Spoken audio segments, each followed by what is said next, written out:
बंद कर दीजिए। आईपीसी का जो सेक्शन चल रहा था वह आपका 80 चल रहा था, जिसमें कि आपका दुर्घटना या दुर्भाग्य का बचाव होगा। इसमें आपका जो कंसेप्ट पहला बताया गया था वह ये बताया गया था कि अगर ज्ञान और आशय की मात्रा ज़्यादा है और मृत्यु कारित करने का इरादा था तो आपका 302 में हत्या के लिए व्यक्ति दंडित होगा। अगर ज्ञान और आशय की मात्रा थोड़ा बहुत कम है तो आपका 304 में हत्या की कोटि में न आने वाले आपराधिक मानव वध के लिए व्यक्ति दंडित होगा। न तो ज्ञान है न ही आशय, लेकिन व्यक्ति ने नेग्लिजेंस या उपेक्षा बरता या उतावलेपन से कार्य किया और कोई दूसरा व्यक्ति मर जाता है, तब मामला 304 ए में आएगा, उपेक्षा पूर्ण मृत्यु कार्य द्वारा मृत्यु। और न तो ज्ञान न आशय न ही उपेक्षा न ही उतावलापन, तो ये शुद्ध रूप से एक्सीडेंट या दुर्घटना माना जाएगा और अभियुक्त धारा 80 में बचाव का हकदार होगा। धारा 80 में बताया गया बचाव के लिए क्या क्या साबित करना पड़ेगा।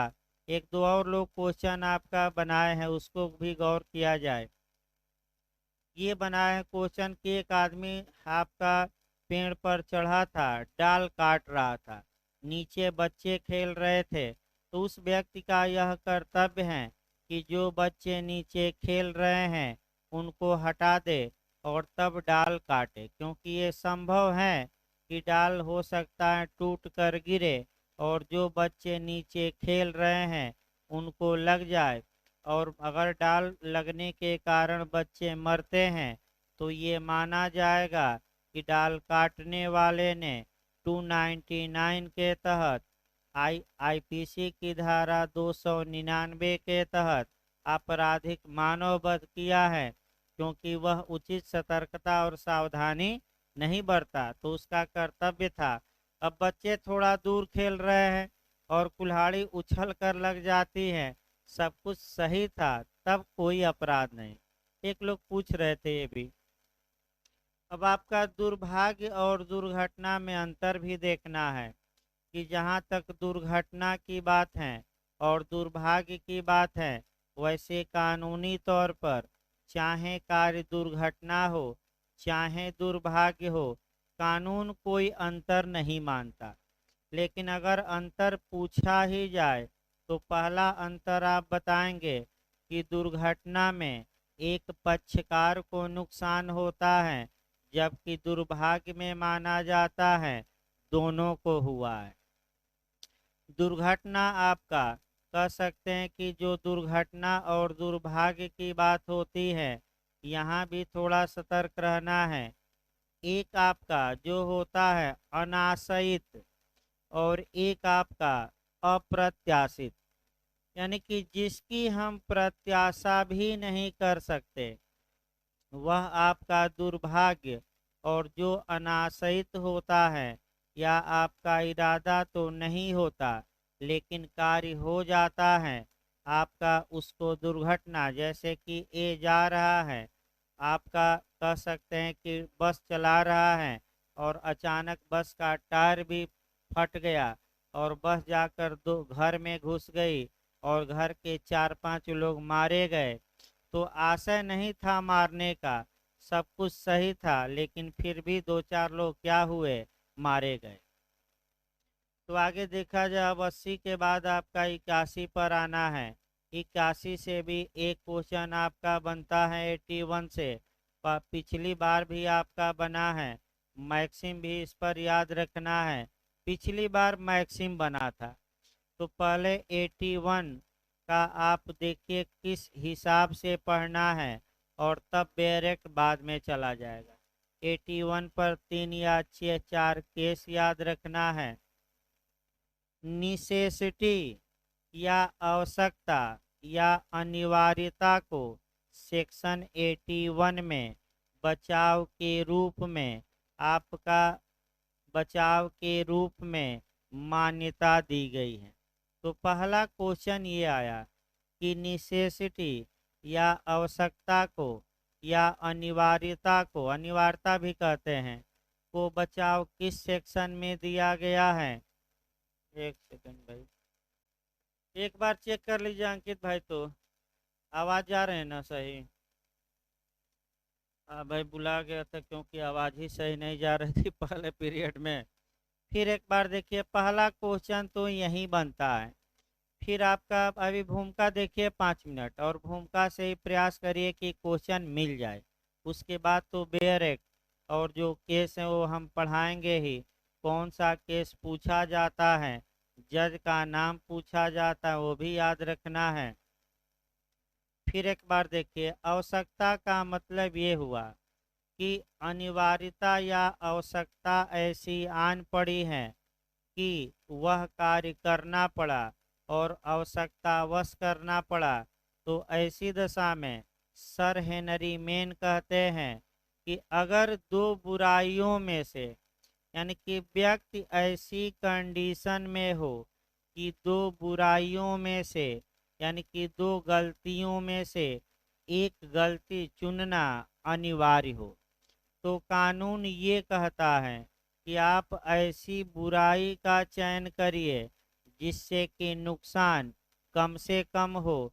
और अगर आपने ऐसी बुराई का चयन किया जिससे नुकसान कम से कम हो, तो आप सेक्शन 81 के तहत आपका कार्य क्षम्य होगा, आप किसी अपराध के दोषी नहीं होंगे।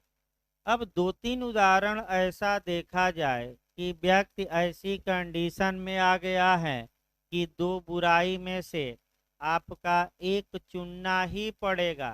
तो जहां दो विकल्प में से एक विकल्प चुनना हो, तो 81 का ये सिद्धांत है कि ऐसा विकल्प चुनिए जिसमें नुकसान ज़्यादा हो कि कम हो, कम हो। अब देखिए 2-3 उदाहरण इसको देखिए नुकसान का। ये एक बड़े जहाज का कैप्टन है और ये जहाज तेजी से चला रहा है समुद्र में, ये भी उदाहरण दिया गया है। इसके बाद अचानक ये देखता है कि उसके सामने दो छोटी छोटी नौकाएं आ जाती हैं। एक नौका पर 10 लोग सवार हैं और दूसरी नौका पर 20 लोग। अब जहाज को अचानक वह रोक नहीं सकता, या जहाज को मोड़ना ही पड़ेगा किसी दिशा में। अब ये देखता है कि अगर इस ओर हम मोड़ते हैं तो हो सकता है कि 10 लोग आपका क्या हो जाएं, मर जाएं डूब का, और इस ओर मोड़ते हैं तो कितना लोग मर जाएं, 20 लोग। तो बताइए क्या ए का आशय इन लोगों को मारने का था? नहीं, लेकिन नॉलेज है, ये इस बात का ज्ञान रखता है कि अगर हम इस ओर जहाज मोड़ेंगे तो 10 लोग मर सकते हैं और इस ओर मोड़ेंगे तो 20 लोग, और दो में से एक बुराई का चयन अनिवार्य है, यानी कि आपका चयन करना ही है और कोई उपाय नहीं है। तो कानून ये कहता है कि ऐसी बुराई कर दीजिए जिसमें कि नुकसान कम से कम हो। तो बताइए किधर जहाज मोड़ दे? 10 लोगों की ओर, और 10 लोग अगर मर गए तो क्या ए ने कोई अपराध किया कि नहीं? नहीं किया, क्योंकि ए का कार्य निषेष्टिवश माना जाएगा और आवश्यकता विधि को नहीं मानती। अभी हम बताएंगे मैक्सिम। आवश्यकतावश किया गया कार्य विधि के शब्दों को तो भंग करता है, लेकिन जो विधि का आशय है क्योंकि उसको डिस्टर्ब नहीं करता, अतः इसलिए इसे बचाव के रूप में प्रयुक्त किया गया है। दूसरा उदाहरण देखिए। दूसरा उदाहरण आग वाला देखा जाता है। पहले 3-4 उदाहरण से कॉन्सेप्ट क्लियर करिए भाई। आग वाला भी उदाहरण देखा जाता है, फिर आपका ना वाला उदाहरण, और अंत में उदाहरण जो केस पर है वह बताया जाएगा। तो आधा 81 समाप्त हो जाएगी ऐसे ही। आपका आग वाला उदाहरण देखिए अच्छे से। मान लीजिए एक गांव में आग लग गई और एक एक करके घर एक एक लाइन से जलते जा रहे हैं। तत्पश्चात कुछ लोग आए और बीच का एक घर गिरा दिए ताकि पूरा गांव को आग लगने से रोका जा सके, यानी कि आग पूरे गांव में न फैले। तो अब आप लोग बताइए, एक घर गिराने से अगर पूरा गांव बच जाता है तो ऐसी दशा में एक घर जो गिराए हैं लोग, उनका कार्य क्षम्य होगा कि अक्षम्य होगा? क्षम्य होगा। क्यों होगा? क्योंकि बड़ी हानि रोकने के लिए उन्होंने क्या की? छोटी हानि। तीसरा उदाहरण देखिए, एक आपका मान लीजिए नदी है, नदी में आपका एक नौका है, नौके का भार ज़्यादा हो गया है और नाविक को लगा कि अब ये नौका डूब जाएगी और कई लोग नौका पर सवार मारे जाएंगे। तत्पश्चात नाविक ने जबरदस्ती यात्रियों से बैग और सामान छीना, नदी में फेंक दिया और तब जाकर नाव का भार हल्का हुआ और लोग किनारे पर आ गए।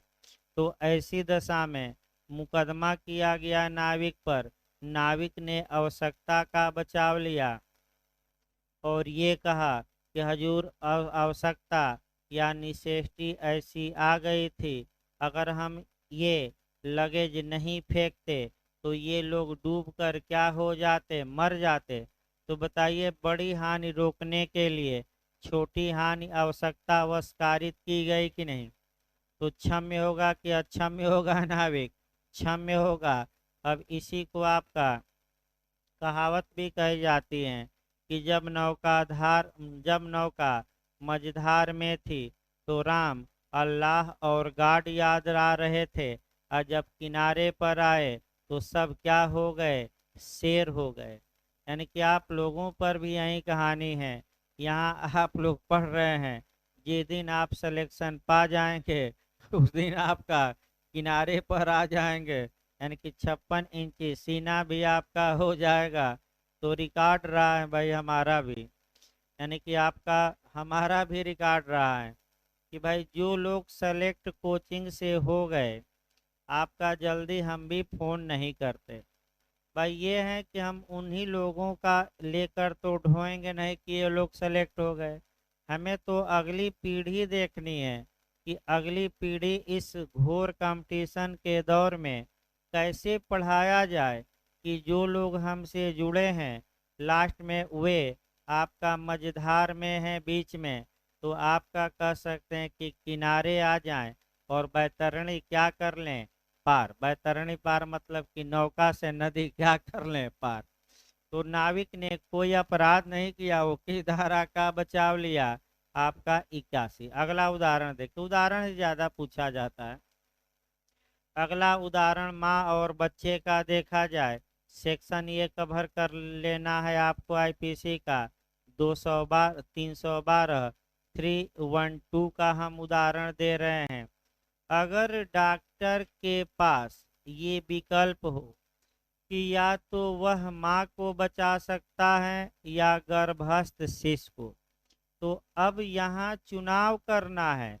आवश्यकता ऐसी आन पड़ी है कि दोनों जच्चा और बच्चा दोनों बचाए नहीं जा सकते, किसी एक को ही बचाया जा सकता है।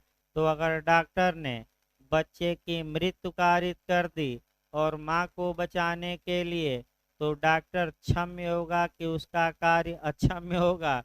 क्षम्य होगा। और किस धारा में शुद्ध रूप से जाएगा? 81। डॉक्टर का भी उदाहरण।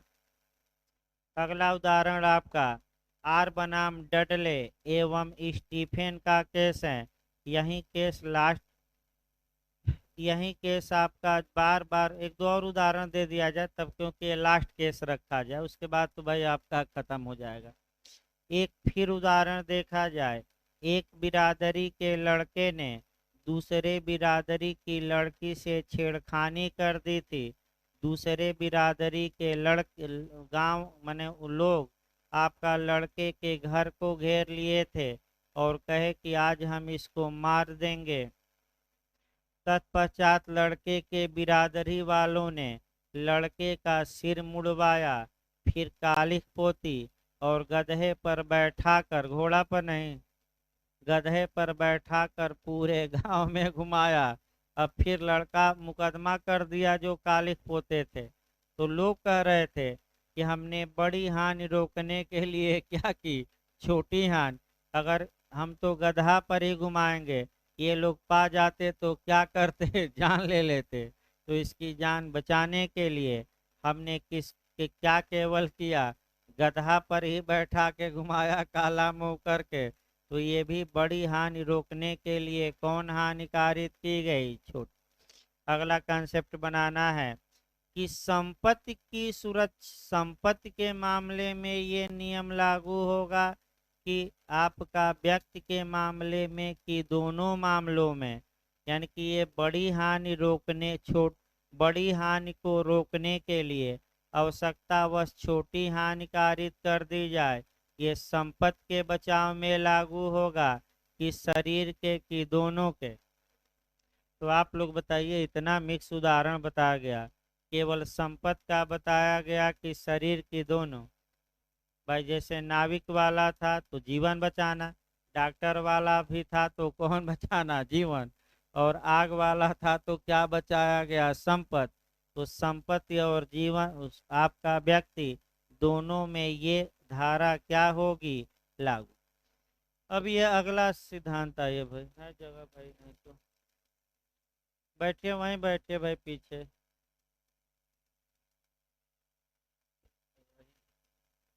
देखिए आपका अगला केस पहले देखिए, तब्बे रेट में दम नहीं है। मुख्य जो दम है आपका लकड़ी का, पटरे का, कभी का लोग उदाहरण पूछते हैं। मेन कंसेप्ट क्लियर होना चाहिए। और जो कंसेप्ट आपका है वह यह जो धारा है, इस पर जो लीडिंग केस है जो बार बार पूछा जाता है, आर बनाम डडले एवं स्टीफन। तो आइए देखा जाए इसमें क्या हुआ। बहुत अच्छा केस है, आर बनाम डडले एवं स्टीफन का।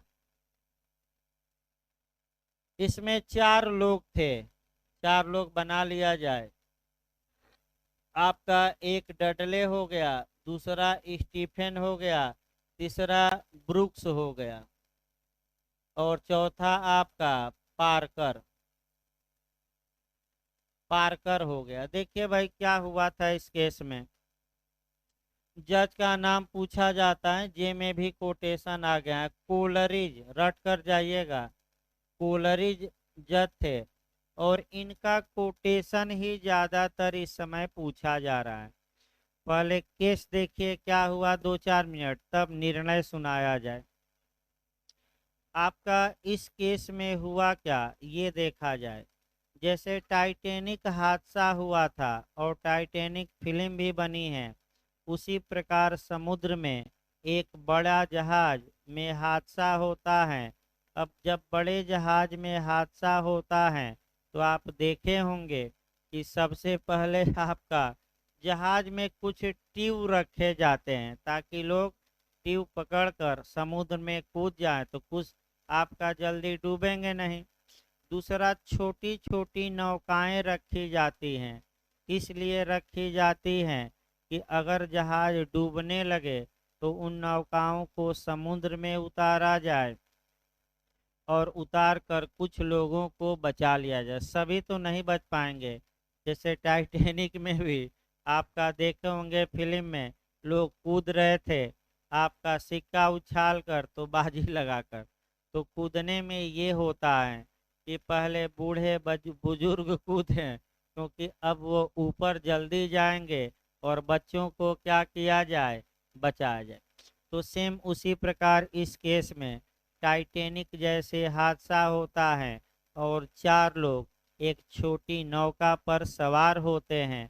कौन कौन 4 लोग थे, तो डडले, स्टीफन, ब्रुक्स और क्या, पार्कर। जो ये 4 लोग आपका 18 दिन बीत गया और 18 दिनों में इन्होंने एक छोटे कछुए का मांस खाया और कुछ चमड़े की थैली में पानी था उसको पिया।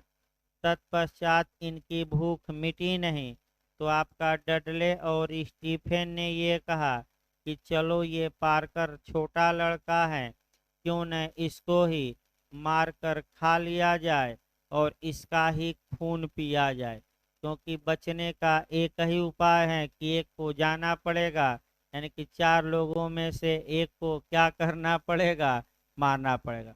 तो ब्रुक्स ने कहा कि नहीं नहीं, ये काम ठीक नहीं है। लेकिन वही समस्या है, भूख बढ़ती गई और 20वें दिन 2 दिन बाद ही डडले और स्टीफेन ने लड़के को मार दिया और तीनों लोग लड़के का खून पिए और मांस खाए और जिंदा रहे। तब तक 22वें दिन खोजी दल ने इनको बचा लिया। लड़का मर गया, 3 लोग बचकर आए।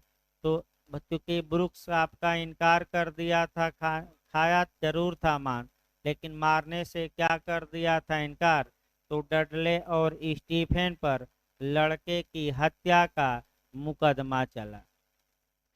अब अभियुक्त ये कह रहे थे कि हजूर निसेष्टि ऐसी आ चुकी थी, आवश्यकता ऐसी आ चुकी थी कि 4 में से एक लोगों को मार कर खाना जरूरी था, नहीं तो चारों लोग मर जाते। पहला तर्क अभियुक्त ने दिया।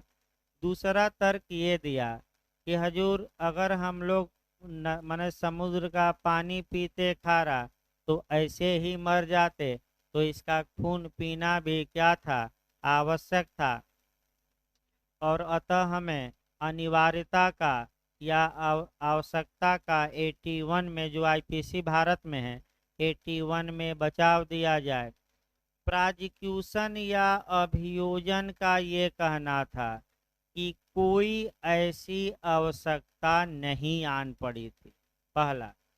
दूसरा, लाख आप आवश्यकता आन पड़ी हो, आप किसी की मृत्यु कारित नहीं कर सकते। तीसरा तर्क ये दिया गया कि हजूर अगर आवश्यकता आन ही पड़ी थी तो ये बूढ़े बुजुर्ग थे, अपना मांस लड़के को दे देते तो लड़के को ही मार कर खा लिए, अतः इन्हें कोई बचाव न दिया जाए। अंत में दोनों ओर से तर्कों को सुनने के बाद को इंग्लैंड के न्यायालय ने फैसला दिया। मुख्य न्यायाधीश कोलरिज थे। कोलरिज ने ये कहा कि कोई ऐसी आवश्यकता नहीं आन पड़ी थी और डडले और स्टीफेन को आपका बच्चे की मर्डर के लिए दोषी ठहराया गया, भाई बचाव नहीं दिया गया। और कोलरिज ने ये कहा कि सामान्यतः अपने जीवन को बचाना एक कर्तव्य है। यही कोटेशन आ रहा है बार बार जो मैं अब बता रहा हूँ। सामान्यतः अपने जीवन को बचाना एक कर्तव्य है, लेकिन दूसरों के जीवन को बचाने के लिए इसको बलिवेदी पर निछावर कर देना ये परम कर्तव्य है। और 3-4 उदाहरण आपका कोलरिज ने दिया। एक युद्ध का उदाहरण दिया और एक हम अपना उदाहरण लास्ट में बताएंगे। युद्ध का उदाहरण कोलरिज ने दिया और कहा कि आप युद्ध को देख लीजिए, सैनिक आपका सीने पर गोली खाता है, लेकिन महिलाओं और देश के बच्चों को, नागरिकों को बचाता है। और आप लोग बूढ़े बुजुर्ग थे और लड़के को ही मार कर खा लिए। बड़ों का क्या कर्तव्य है कि छोटों को भाई सहयोग करे, तो आप छोटे बच्चे को ही मार कर खा लिए। ऐसी कौन सी आवश्यकता आन पड़ी थी। जैसे यूक्रेन का भी उदाहरण इसी में जोड़ सकते हैं। यूक्रेन के आपका जो सैनिक हैं बहुत बहादुरी से लड़ रहे हैं, और रूस का इतना ताकतवर होते हुए भी रूस को पानी पिला दिए हैं। आप देख सकते हैं, क्योंकि जिस देश का एक एक बच्चा ये ठान ले कि हम परतंत्र नहीं बल्कि स्वतंत्र ही रहेंगे, इतना आसान उस देश पर कब्जा करना नहीं है भाई। और इसका उदाहरण यूक्रेन है। इतने दिनों से युद्ध चल रहा है, तो रूस कब्जा नहीं कर पाया, पूरी ताकत झोंक दिया है, तब भी कब्जा भी पूरी तरह नहीं कर पाया। तो आप सोच सकते हैं कि कितना दिनों तक लड़ाई चलेगी। और यूक्रेन भी लगा है, सहयोग मिल ही रहा है विश्व का, आपका हथियार इत्यादि। और वहाँ के नागरिक इतने समय में ट्रेनिंग करके बंकर में छुपे हैं, रूसी सेना आ रही है तो ठोक कर फिर कहाँ भाग जा रहे हैं, बंकर में। तमाम वीडियो हैं। और नुकसान ज़्यादा रूस का हुआ है, लगभग 40,000 सैनिक मर चुके हैं। और कितना मरेंगे कोई भरोसा नहीं अभी। लेकिन वही सनक जब सवार हो जाती हैं, यानी कि पुतिन को सनक सवार हो गई हैं। वैसे मोदी जी को हमारे राय से इस मामले में थोड़ा बहुत पहल करनी चाहिए। और आपका युद्ध को क्या करना चाहिए, रुकवाना चाहिए। दोनों को एक बार मनाना चाहिए कि भाई युद्ध आप लोग क्या करिए, रोक दीजिए।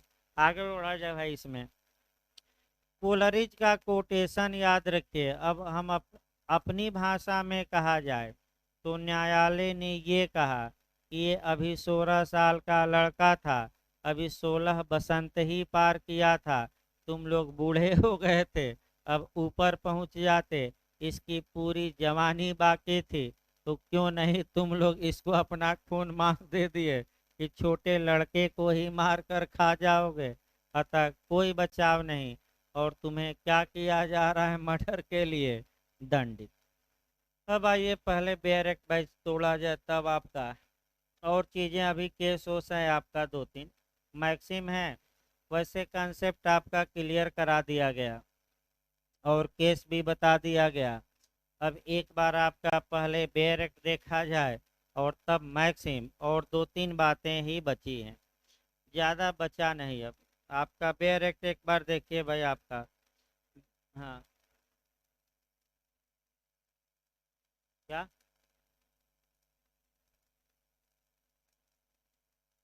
हाँ, तो हमेशा थोड़े आपका लागू होगा भाई। छोटी हान बड़ी हान, तो उसमें और भी तो चीजें देखी जाएगी कि तुम बड़े थे वो छोटा था, तो तुम ही अपना बताया तो मैं कुलरीज का उदाहरण कि तुम ही अपना दे देते।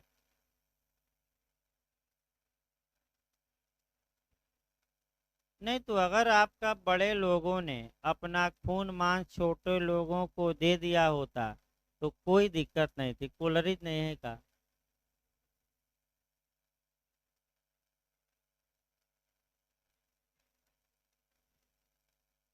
तो हम भी वहीं बताए, तो एक लाइन हल्का सा एक लाइन और बताया जाएगा अभी आगे कि अगर आप लाख आप आवश्यकता आन पड़ी हो, आप किसी का जीवन नहीं ले सकते, जान से न मारिए, लेकिन बता दिया जब उसको भी आगे बताया जाता है, लेकिन यही उसको समाप्त किया जाए। लेकिन इसका एक अपवाद है, वही अपवाद पूछा भी जाता है, प्राइवेट प्रतिरक्षा। फिर एक बार इस वाक्य को जो पूछ रहे हैं सभी लोग समझे भाई। जस्टिस कोलरिज ने ये कहा कि आप लाख आवश्यकता आन पड़ी हो, आप किसी के जीवन को नहीं ले सकते, किसी के प्राण को नहीं हर सकते, लेकिन एक इसका अपवाद है, और वह अपवाद है प्राइवेट प्रतिरक्षा, व्यक्तिगत प्रतिरक्षा। यानी कि अगर आवश्यकता ऐसी आन पड़ी है तो आप व्यक्तिगत प्रतिरक्षा में किसी की जान भी ले सकते हैं। दो धाराएं याद रखिएगा, दो क्या 3 धारा याद रखिएगा आईपीसी की। एक धारा 100 याद रखिएगा, शरीर की प्रतिरक्षा में मृत्यु कारित करना। एक सेक्शन आईपीसी का 103 याद रखिएगा, 103, संपत्ति की प्रतिरक्षा में मृत्यु कारित करना।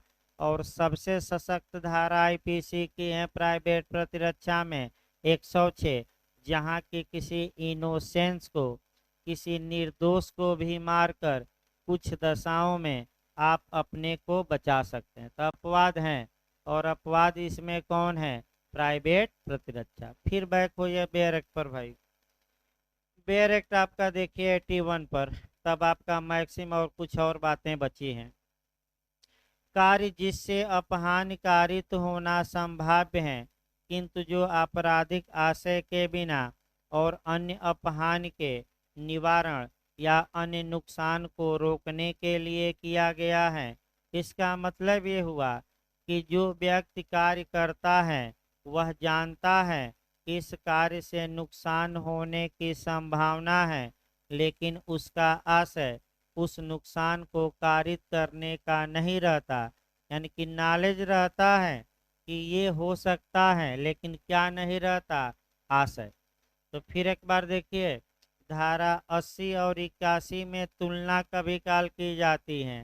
धारा 80 में हमने बताया था दुर्घटना में न तो आशय था न ही ज्ञान था, लेकिन 81 में क्या है, आशय तो नहीं है मारने का, लेकिन नॉलेज है कि हो सकता है कि इधर नौका मोड़ेंगे तो 10 व्यक्ति क्या हो जाएं, मर जाए। ज्ञान है लेकिन क्या नहीं है, आशय।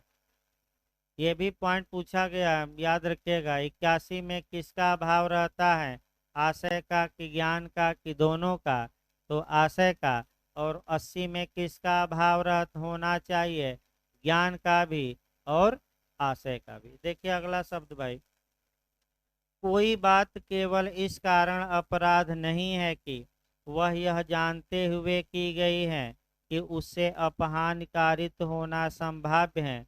तो अभी तो बताया गया, यानी कि जो व्यक्ति कार्य कर रहा है उसको इस बात की जानकारी है कि जो हम कार्य कर रहे हैं इस कार्य से इस बात की पॉसिबिलिटी है कि नुकसान हो सकता है, और नुकसान होने का ज्ञान होता है। अगला शब्द देखिए, यदि वह अपहानकारित करने के लिए आपराधिक आशय के बिना, तो फिर आपका वही आ गया कि क्या आपराधिक आशय या मेंसरिया होती है कि नहीं। तो अगला शब्द कहता है कि आपराधिक आशय के बिना की गई हो, इसका मतलब कि आशय का अभाव होता है लेकिन नॉलेज होता है। इतना शब्द में एक शब्द निकला कि आशय नहीं होता लेकिन क्या होता है, ज्ञान। अगला देखिए सब, और व्यक्ति या संपत्ति को, तो हमने यही पहले ही कंसेप्ट में बताया कि व्यक्ति के मामले में सेक्शन 81 लागू होगा कि प्रॉपर्टी की, दोनों के मामले में स्पष्ट बेयरेक्ट लिखता है। देखिए अगला सब, व्यक्ति या संपत्ति को अन्य अपहान का निवारण या परिवर्जन करने के प्रयोजन से सद्भावना पूर्वक किया गया हो, इसका मतलब ये हुआ कि संपत्ति को बचाना है, व्यक्ति को बचाना है, दूसरे अपहान से बचाना है, यानी कि अन्य अपहान से व्यक्ति या संपत्ति को बचाने के लिए कार्य किया गया है। और कार्य दुर्भावना में किया गया कि सद्भावना में, यानी कि सद्भावना में। तो सद्भावना का मतलब क्या हुआ, पूरी सतर्कता और सावधानी बरतते हुए। देखिए सद्भावना एक बार उदाहरण से, मान लीजिए ये एक डॉक्टर है, उसके पास ये विकल्प आ गया कि बच्चे को या तो बचा सकता है या बच्चे की माँ को। तो अगर बच्चा सद्भावना पूर्वक, यानी कि उचित सतर्कता और देखिए डॉक्टर का इरादा नहीं है कि बच्चे को मार दे, लेकिन इस बात का नॉलेज है कि हो सकता है कि ऑपरेशन के दौरान बच्चा क्या हो जाए, मर जाए। लेकिन ऑपरेशन जो डॉक्टर कर रहा है वह बड़ी हानि को रोकने के लिए कर रहा है, यानी कि स्त्री के जीवन को क्या करने के लिए, बचाने के लिए। और दुर्भावना में कि सद्भावना में, सद्भावना शब्द आईपीसी में कहाँ परिभाषित है, 52 में। सद्भावना मतलब क्या हुआ, उचित सतर्कता और सावधानी या ध्यान देकर, यानी कि डॉक्टर पूरा प्रयास कर रहा है कि जच्चा बच्चा दोनों बच जाए, तो पूरी सतर्कता बरत रहा है, लेकिन इस बात का नॉलेज है कि हो सकता है कि बच्चा क्या हो जाए। तो अगर मान लीजिए बच्चा मर जाए और माँ को बचा लिया जाए, तो ये 81 में बचाव डॉक्टर को मिलेगा कि नहीं मिलेगा, इसमें कोई शक नहीं है। अब अगला देखिए आपका स्पष्टीकरण। ऐसे मामलों में यह तथ्य का प्रश्न होगा कि जिस अपहानि को रोकना था, क्या वह अपहानि ऐसी थी कि रोकने का कार्य न्यायानुमत या माफी योग्य माना जाए। इसका मतलब ये हुआ कि जिस अपहानि को निवारण या रोकने के लिए दूसरी अपहानि की गई थी, क्या इस नेचर की थी कि अभियुक्त के कार्य को जस्टिफाई या एक्सक्यूज यानी कि क्षमा योग्य माना जाए। ये किसका प्रश्न होगा बताइए, क्वेश्चन ऑफ फैक्ट होगा कि क्वेश्चन ऑफ लॉ होगा? क्वेश्चन ऑफ फैक्ट होगा, तो यानी कि तथ्य का प्रश्न होगा और इसका निर्धारण प्रत्येक मामले को देखते हुए तथ्य एवं परिस्थितियों के आधार पर, फैक्ट एंड कंडीशन के आधार पर किसके द्वारा किया जाएगा? न्यायालय द्वारा किया जाएगा। कि अब आइए उदाहरण देखिए, फिर बैक होइए। यहाँ जो तथ्य का प्रश्न कौन कौन सा है, एक क्वेश्चन इस पर भी बन रहा है। आपका जे में संविदा अधिनियम में आया था कि जो संविदा के लिए समय होता है वह आपका तथ्य का प्रश्न होता है कि विधि का? तथ्य का प्रश्न होता है। फिर प्रकोपन में पूछा गया था आईपीसी की धारा 300 का एक्सेप्शन नंबर फर्स्ट, जो कल बता भी गया था थोड़ा शाम वाले पीरियड में। प्रकोपन गंभीर और अचानक था कि नहीं, यानी कि प्रोवोकेशन गंभीर और अचानक था कि नहीं, ये किसका प्रश्न होगा? तथ्य का कि विधि का? तथ्य का प्रश्न होगा। ये भी जे में पूछा जा चुका है। यानी कि कुल मिलाकर हम ये कह सकते हैं एक लाइन, तब आपका 2-3 और पॉइंट बचा है कि अगर कोई व्यक्ति ऐसी कंडीशन में आ जाता है कि दो बुराई में से एक बुराई का चयन करना ही होगा, तो ऐसी कंडीशन में वह ऐसे बुराई का चयन करे जिसमें अपहान या नुकसान ज़्यादा हो कि कम हो? कम हो। अब क्या ऐसी बुराई बड़ी बुराई को रोकने के लिए की गई थी कि नहीं, ये न्यायालय निर्धारित करेगा। और सबसे उत्तम उदाहरण 4-5 बताए गए और उसी में सब सेट हो जाएगा। इसके बाद दृष्टांत भी देख लिया जाए। इसके दृष्टांत वैसे मैं दोनों बता दिया हूँ। पहला दृष्टांत आपका जलवाष्प का बताया गया और जलवाष्प का बताया गया, और दूसरा आग का बताया गया।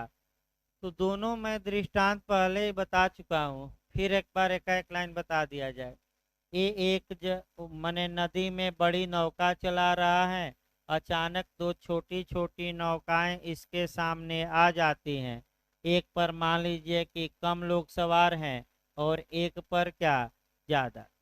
अब जहाज रोक नहीं सकता बड़ी जहाज वाला, उसे या तो इस ओर अपना जहाज मोड़ना पड़ेगा या इस ओर।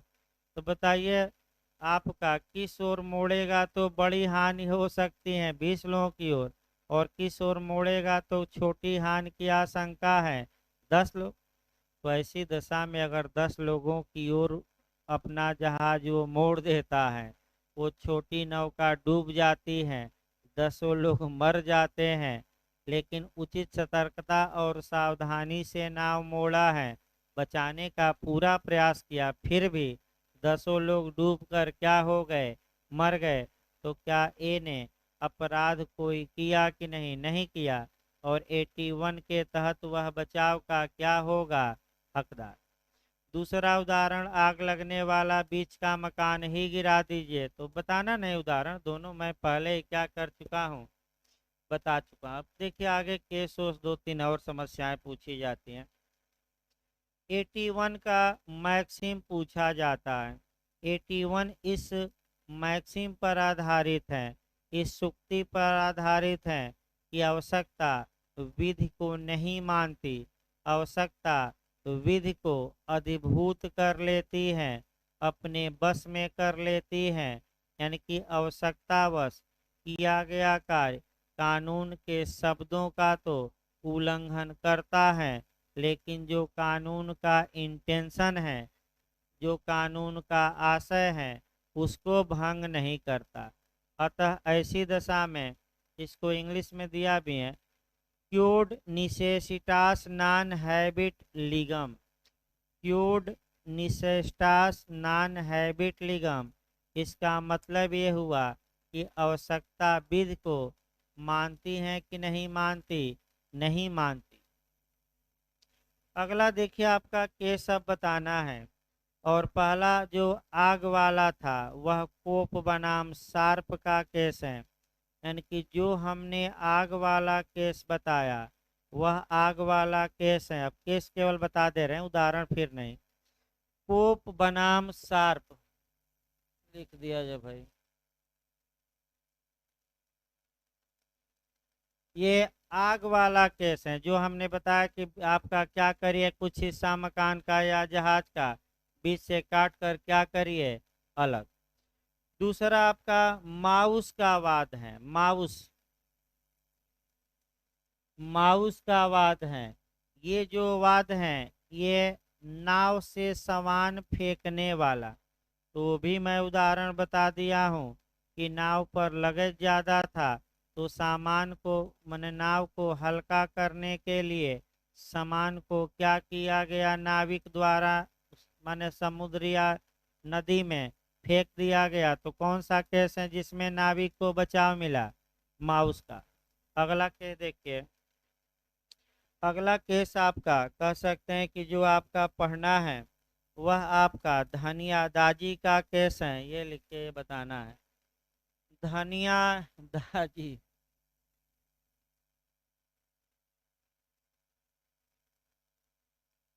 धनिया दाजी बनाम आपका आर, यानी कि रेक्स कहिए या किंग कहिए।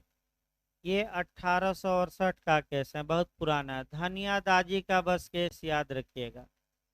देखिए धनिया दाजी के केस में क्या हुआ ये अभी नहीं बताया गया है।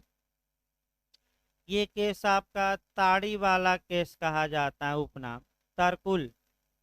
ताड़ी समझ रहे हैं कि नहीं भाई? तो आशीष भाई बताइए, कभी स्वाद लिया है कि नहीं? बिल्कुल नहीं।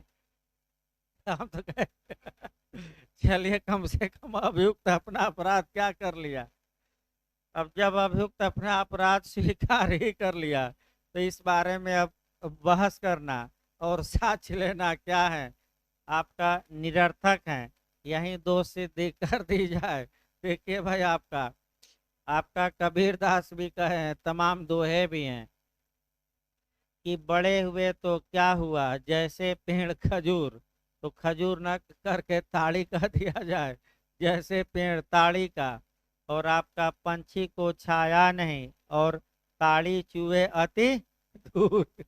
इसको थोड़ा मिक्स कर दिया जाए तो ताड़ी आपका जो पेड़ होता है ताड़ का, और उसी पर आपका माने बांधा जाता है आपका मिट्टी का घड़ा, और उसी में आपका रस चूता है।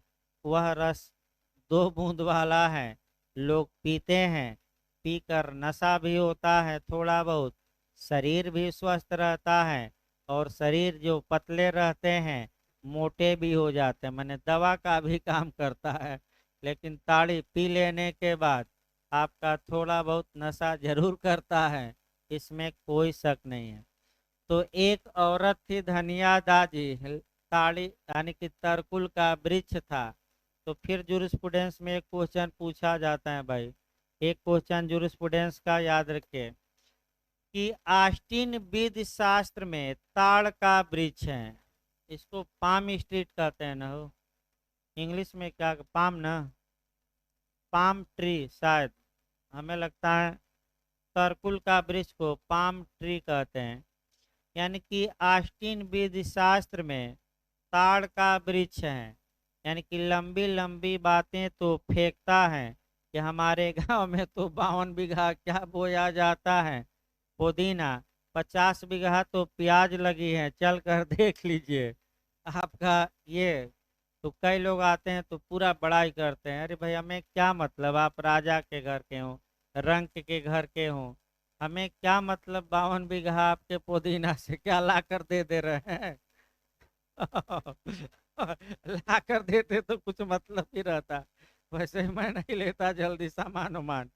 भाई आप 52 बीघा पुदीना के हो चाहे 1 बीघा पुदीना वाले हो, आप पढ़ने आए हैं यहाँ सार्वजनिक रूप से, तो कुछ लोग डींग हाँकते हैं। तो फिर एक बार देखिए, अब कोटेशन ये आया है कि किसने ऑस्टिन को ता विधि शास्त्र में ताड़ का वृक्ष कहा है, तो किसने कहा है? ना, professor Allen. Professor Allen attack करते हैं, सब पर अटैक करते हैं भाई, प्रोफेसर एलेन आपका याद रखे। फिर भाई कोई भाई धनिया दाजी का केस, दो चार बातें आपका एक्स्ट्रा बताई गई जो आती हैं लगातार। फिर धनिया दाजी के केस में हुआ कि आपका ताड़ का वृक्ष था, आपका रात में क्या होता था कि चोर आते थे और अपना वहीं जो टंगा रहता है लबनी, यानी कि आपका जो मिट्टी का घड़ा, उसको उतार कर और ताड़ी पीकर गायब हो जाते थे। तो एक दिन धनिया दाजी ने चोरों को पकड़ने के लिए जहर मिला दिया। अब चोर आए रात में, वो ताड़ी उतारे और दुर्भाग्य से स्वयं नहीं पिए, जाकर मार्केट में बेच दिए। और जब बेच दिए तो दो पुलिस वाले ताड़ी जाकर पी लिए और बीमार पड़ गए, किसी प्रकार बच गए, माने जान बच गई, लेकिन क्या पड़ गए? पुलिस वाले। तो धनिया दाजी पर मुकदमा चला आपका, तो धनिया दाजी ने बचाव लिया कि आवश्यकता ऐसी आन पड़ी थी कि लबनी में क्या मिलाया जाए, जहर। न्यायालय ने तर्क को स्वीकार नहीं किया, कहा कि और भी उपाय थे चोर को पकड़ने के लिए, ये जहर मिलाने की क्या आवश्यकता है, अतः बचाव दिया जाएगा कि नहीं दिया जाएगा? नहीं दिया जाएगा। अगला देखिए आपका, ये फिर आपका देखिए कुलरिज भी हो गया, डडले स्टीफन बचा क्या भाई, मेन का भी कोटेशन हो गया। अब आइए आपका विशंभर बनाम रूमल का केस मैं बताया था, लास्ट अब हो रहा है इसमें। विशंभर बनाम रूमल का केस है, ये लास्ट केस है। उसके बाद एक आपका स्टीफन का उदाहरण बताना है।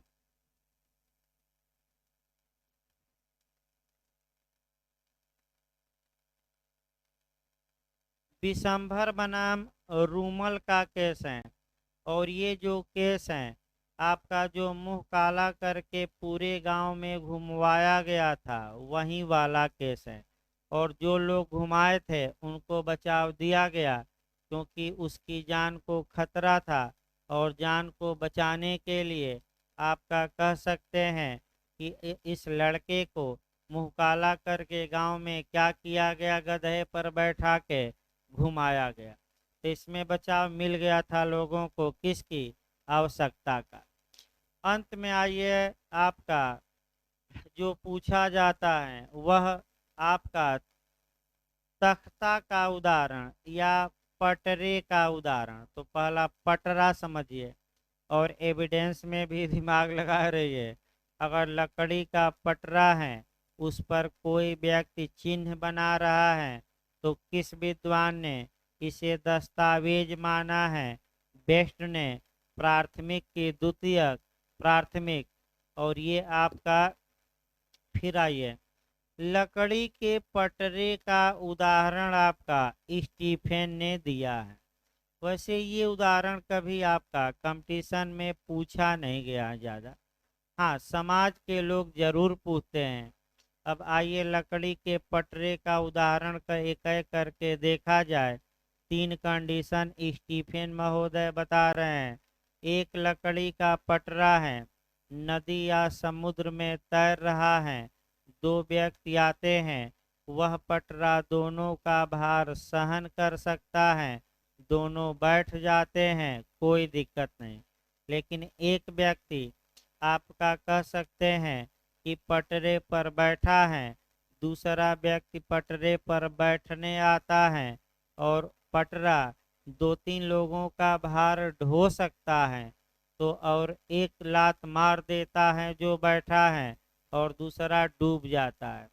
तो इसमें कोई बचाव आवश्यकता का नहीं होगा, क्योंकि पटरा ऐसा था कि दो या दो से अधिक व्यक्तियों का भार क्या कर सकता था? वहन। ये पहला नियम। दूसरा नियम आइए, पटरा ऐसा है कि एक ही व्यक्ति का भार वहन कर सकता है, और एक व्यक्ति ए आकर उस पर पहले से क्या हो गया? बैठ गया। बी आता है और पटरे पर बैठने की कोशिश करता है, ए बी को धक्का देता है और बी डूबकर मर जाता है, तो क्या यहाँ ए को आवश्यकता का बचाव मिलेगा कि नहीं मिलेगा? क्योंकि पटरा ऐसा था कि दोनों लोगों का भार वहन कर सकता है कि नहीं? नहीं भाई, नहीं कर सकता। यानी कि स्टीफेन महोदय ये कहते हैं कि ए ने बी को धक्का इसलिए दिया कि बी जाकर अन्य कोई पटरा खोज ले, उस पर सवार हो जाए, क्योंकि ये पटरा कितने लोगों का भार वहन कर सकता है? केवल एक। मैंने स्टीफेन महोदय कहा है कि अपने बचाव प्राइवेट प्रतिरक्षा भी कि अगर एक लोगों का भार वहन कर सकता है, मैं बैठा हूँ, दूसरा आदमी आया तो अपने बचाव के लिए मैंने उसको क्या दे दिया? धक्का। किस लिए दिया? कि जाकर दूसरा पटरा खोजो, इस पटरे पर दो लोग बैठ नहीं सकते। तीसरा भी उदाहरण देखा जाता है। एक पटरा है और एक ही व्यक्ति का भार ढो सकता है। दो व्यक्ति एक साथ आते हैं, पटरा को पकड़ते हैं, अब दोनों आपस में लड़ाई करते हैं, यानी कि धक्का मुक्की। और अब ऐसी दशा में जो पहले पटरे पर बैठ गया वह वीर हो गया, दूसरे को धक्का देकर क्या करे? अब जो बैठ गया, क्योंकि भाई भार तो कितने का ढो सकता है पटरा? एक ही आदमी का। तो किसने ये उदाहरण दिया है? आपका स्टीफेन ने। वैसे कंपटीशन में नहीं आता, आप थोड़ा वीक हो सकते हैं, मैंने समाज में पूछा जाता है। अब अगली धारा, ये भाई छोटी छोटी धाराएं हैं, 82 और 83, दो दो चार चार मिनट की धाराएं हैं, ज़्यादा समय नहीं लेती ये धाराएं। 82 में आइए। 82 में जो क्वेश्चन आपका 3-4 मॉडल से बनता है। पिछली बार जो यूपी एपीओ में बना वह आपका बना डोली इन कैपेक्स, यानी कि अक्षम गुड़िया, या अपराध करने में अक्षम या अपराध करने में अक्षम बालक का प्रावधान किस सेक्शन में है? 82। तो पहला जो क्वेश्चन पिछली बार बना था वह डोली इन कैपेक्स का बना था, अक्षम गुड़िया का बना था। तो किस केस में है, मैंने किस धारा में है? 82। और डोली कैपेक्स पूछ ले, सक्षम गुड़िया पूछ ले तो किस धारा में? 83 में। फिर 82 जब भी पढ़िएगा देखिए कहाँ कहाँ से कोरिलेट करके आपको पढ़ना है। 82 जब भी पढ़िए 82, तो आपका एक सेक्शन और को रिलेट करके पढ़िएगा, और वह एविडेंस की धारा 4 पढ़िएगा। फिर एक सेक्शन और पढ़िएगा, दो सेक्शन आईपीसी की, 107 और 108। कौन सा सेक्शन? दुष्प्रेरण में भी जाएगा मामला। एक बार देखिए तो कौन सा स्पष्टीकरण 108 का है कि भले जिस व्यक्ति को दुष्प्रेरित किया जा रहा है वह विधि अनुसार समर्थ न हो। एक बार देखिए 108 का एक्सप्लेनेशन में देखिए। तीसरा है 108 का स्पष्टीकरण 3 पढ़ेंगे।